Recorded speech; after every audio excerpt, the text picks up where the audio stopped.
Assalamualaikum warahmatullahi wabarakatuh. Perkenalkan, kami dari kelompok 2 yang beranggotakan Rahmi Noviaito, Muhammad Wildan Rizky Nugroho, Regina Violeta akan mempresentasikan tugas wawasan budaya Nusantara dengan subtema budaya dan rumah tradisional di Indonesia, Rumoh Aceh.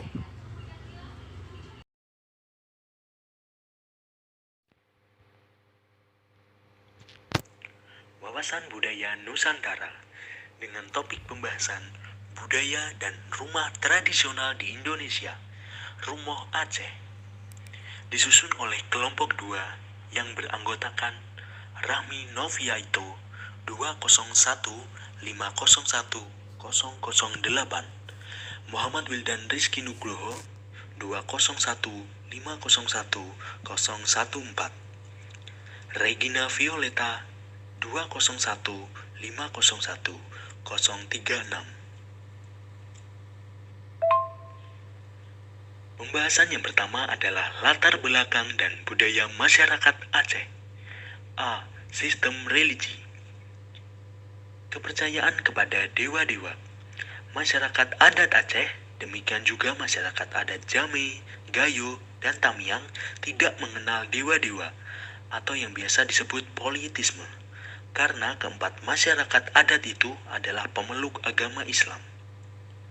Selanjutnya, kepercayaan kepada makhluk halus dan kekuatan gaib. Kepercayaan kepada Tuhan Yang Maha Esa sebagai satu-satunya kepercayaan masyarakat dan mempercayai juga bahwa Tuhan Yang Maha Esa menciptakan makhluk-makhluk halus yang mendiami alam barza. Yang terakhir, kepercayaan kepada kekuatan-kekuatan sakti. B. Bahasa. Bahasa yang biasa digunakan oleh masyarakat Aceh antara lain 1.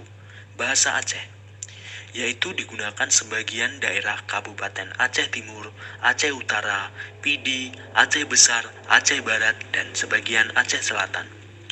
2. Bahasa Anek Jami, penduduknya adalah sebagian dari penduduk Aceh Selatan. 3. Bahasa Gayo, adalah bahasa yang digunakan oleh penduduk Aceh Tengah, sebagian Aceh Tenggara, dan di satu kecamatan Aceh Timur. Yang keempat, bahasa Alas, adalah bahasa yang pendukungnya ialah orang Alas di sebagian Aceh Tenggara.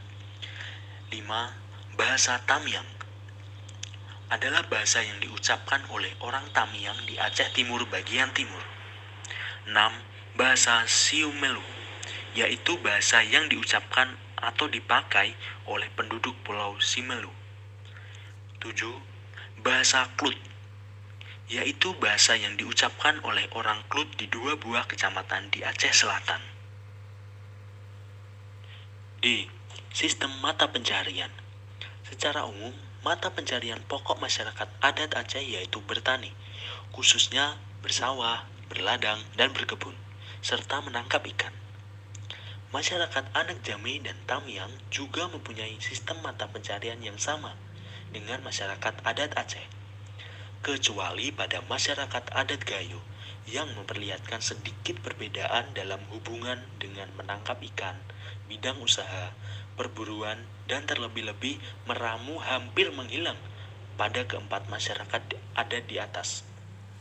Meskipun demikian, di daerah-daerah terpencil dan pendalaman masih diketemukan dalam jumlah yang amat kecil para pemburu dan peramu. E. Tradisi Aceh. Yang pertama ialah Putron Anak, adalah sebuah tradisi masyarakat Aceh untuk menyambut kelahiran bayi. Yang kedua, Jakba Tanda, ialah tradisi kelanjutan dari proses lamaran yang biasa dikenal dengan istilah Mbak Ranuk, membicarakan mengenai kapan pernikahan akan dilangsungkan, berapa jumlah tamu yang akan diundang, hingga jenis jumlah mahar. Yang ketiga, Mugang, berlangsung 3 kali dalam setahun. Tradisi ini sendiri identik dengan tradisi memakan daging sapi atau kerbau. Yang keempat, Tolak Bala, tradisi masyarakat Aceh yang diadakan setahun sekali, tepatnya pada bulan Safar. Yang kelima, Bosijek. Dilakukan dalam serangkaian tradisi adat lainnya seperti pernikahan, syukuran, dan lain sebagainya. Yang keenam, Kanduri Pangule. Sebagai perayaan Maulid Nabi, sebelum acara berlangsung, ibu-ibu akan menyiapkan makanan atau kue untuk dibawa ke masjid atau lapangan.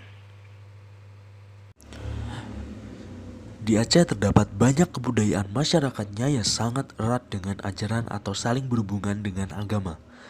Berikut beberapa contohnya. 1. Peutron Anek. Peutron Anek merupakan sebuah tradisi masyarakat Aceh untuk menyambut kelahiran bayi. Tradisi ini biasanya digelar setelah anak pada umur 44 hari, 3 bulan, 5 bulan, hingga 7 bulan. Masyarakat setempat meyakini kalau bayi yang belum melakukan tradisi tersebut lebih baik tidak keluar rumah dahulu. Yang kedua, Jakbat Tanda. Tradisi Jakbat Tanda merupakan kelanjutan dari proses lamaran yang bisa dikenal dengan istilah Baranup. Jika lamaran diterima, keluarga pihak pria akan melakukan Peukong Haba atau pembicaraan mengenai Meugatip atau kapan pernikahan akan dilangsungkan, berapa jumlah tamu yang akan diundang, hingga jenis dan jumlah mahar. Yang ketiga, Meugang. Meugang atau Mak Meugang merupakan sebuah tradisi yang berlangsung selama 3 kali dalam setahun. Tradisi ini sendiri identik dengan tradisi memakan daging sapi atau daging kerbau. Tradisi ini biasanya menjelang bulan Ramadan, Hari Idul Fitri, dan Hari Raya Idul Adha. 5. Pesijuek. Tradisi Pesijuek biasanya dilakukan dalam serangkaian tradisi adat lainnya seperti pernikahan, syukuran, dan lain-lain. Secara harfiah, kata Pesijuek diambil dari kata Sijue yang berarti dingin. Tradisi ini diharapkan dapat memberikan keselamatan, ketenangan, dan keberkatan. 6. Kanduri Pangule. Sebagai perayaan Maulid Nabi, masyarakat Aceh mempunyai tradisi yang cukup khas yaitu Kanduri Pangule. Sebelum acara berlangsung, ibu-ibu akan menyiapkan makanan atau kue-kue untuk dibawa ke masjid atau lapangan. A. Pola tata ruang rumah adat Aceh. Bisa dilihat dari gambar di bawah ini, yang bagian berwarna hijau yaitu Seu Ramu Kewe, yang merupakan bagian terdepan rumah berfungsi sebagai ruang publik dan tempat menerima tamu. Yang berwarna ungu yaitu Tungai, yaitu tempat beristirahat tuan rumah, dan yang berwarna oranye yaitu Seu Ramulikot, yang merupakan ruang perempuan berfungsi sebagai area masak dan tempat tuan rumah perempuan berinteraksi dengan tetangga perempuannya. 1. Seu Ramukewe. Seu Ramukewe berada di susunan paling depan pada ruang atas, sebagai ruang publik penerima tamu yang disebut juga dengan Seu Ramurunyon atau serambi tangga. Hal ini disebabkan karena posisi ruang terletak paling depan pada susunan ruang di Romo Aceh. Seromo Kewe juga disebut dengan Seromo Agam, yaitu serambi untuk laki-laki, sebab serambi merupakan area yang banyak diperankan oleh laki-laki, seperti menjamu tamu, sholat berjamaah, serta sebagai ruang tidur bagi anak laki-laki yang belum menikah. 2. Tungai. Tungai sebagai ruang sakral, yaitu ruang istirahat penghuni. Tungai terdiri dari kamar tidur utama di sebelah barat dan rambat sebagai ruang duduk penghuni. Letak kamar tidur di barat dengan tujuan agar posisi kamar tidur tidak berada pada satu zona dengan akses aktivitas yang berada di timur, sehingga akses berada di belakang zona istirahat. Tungai tidak dapat diakses oleh sembarangan orang, sebab hanya keluarga terdekat dan muhrim sajalah yang dapat memasuki ruang ini. Elemen lantai terdapat perbedaan ketinggian lantai pada Romo Aceh dari ruang lainnya sebesar 50 cm. Hal ini memiliki maksud untuk menghargai dan menghormati orang tua yang menempati kamar tidur utama. Kesakralan ruang ditunjukkan dengan adanya beberapa elemen arsitektural yang mempertegas ruang. Selanjutnya adalah ruangan Seramolikot. Seramolikot merupakan ruangan perempuan, yaitu ruangan yang berfungsi sebagai area memasak dan ruangan interaksi penghuni dengan tetangga wanitanya. Sehingga kedua serambi, depan dan belakang masing-masing memiliki akses ke ruang luar agar aktivitas yang terjadi di waktu yang bersamaan tidak saling bersinggungan. Namun, Seramolikot bersifat lebih privasi daripada Seramokewe karena terletak di susunan paling belakang sehingga lebih privasi. Seramolikot adalah yang paling sering mengalami perubahan pola ruang dengan adanya penambahan ruang pada salah satu sisi seramolikot. Hal ini disebabkan karena penghuni cenderung melakukan penambahan ruang privat ke arah belakang agar keamanan dan privasi tetap terjaga.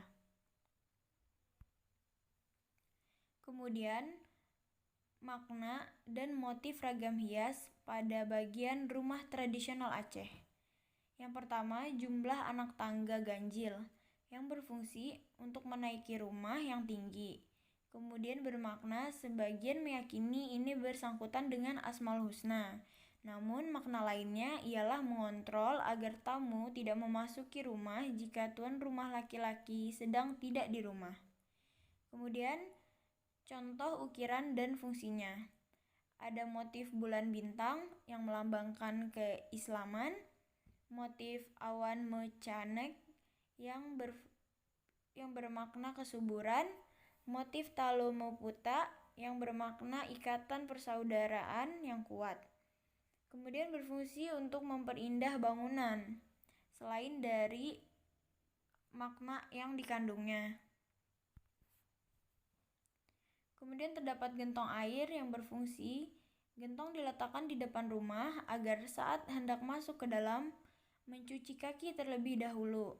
Maknanya bukan hanya sekedar untuk kebersihan, namun juga agar tamu memiliki maksud baik datang ke rumah tuan rumah. Pintu, maknanya pintu dibuat lebih rendah dari tinggi rata-rata manusia yang bermaksud agar tamu lebih sopan karena harus membungkukkan badan ketika hendak masuk. Kemudian bentuk rumah adat rumah Aceh. Rumah Aceh berbentuk panggung. Pada umumnya, rumah Aceh memiliki ketinggian sekitar 2,5 hingga 3 meter. Pada setiap rumah Aceh terdapat sebuah rambat atau ruang utama. Jumlah keseluruhan ruang disesuaikan dengan tingkat kemampuan dan kebutuhan masing-masing masyarakat. Ada rumah yang memiliki 3 ruang dengan membutuhkan 16 tiang. Ada juga yang memiliki 5 ruang dengan 14 tiang yang dibutuhkan. Jika ingin menambah ruang atau sebaliknya, bisa dilakukan dengan mudah, di mana tinggal menambah dan menghilangkan bagian yang ada di sisi kiri atau di sisi kanan rumah. Selanjutnya, interior rumah adat rumah Aceh. Rumah Aceh didominasi dengan bahan kayu.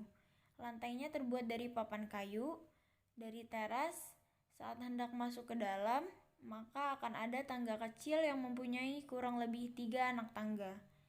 Pada dinding bagian dalamnya dibuat ukiran yang serupa di sepanjang sisinya. Dan pada bagian atas dibuat ventilasi di sepanjang sisi agar sirkulasi udara terjaga dengan baik. Pada bagian ujung atap terdapat lubang yang berfungsi sebagai tempat masuknya udara dan cahaya. Dan pada dinding di sepanjang teras terdapat banyak jendela untuk memperbagus sirkulasi cahaya.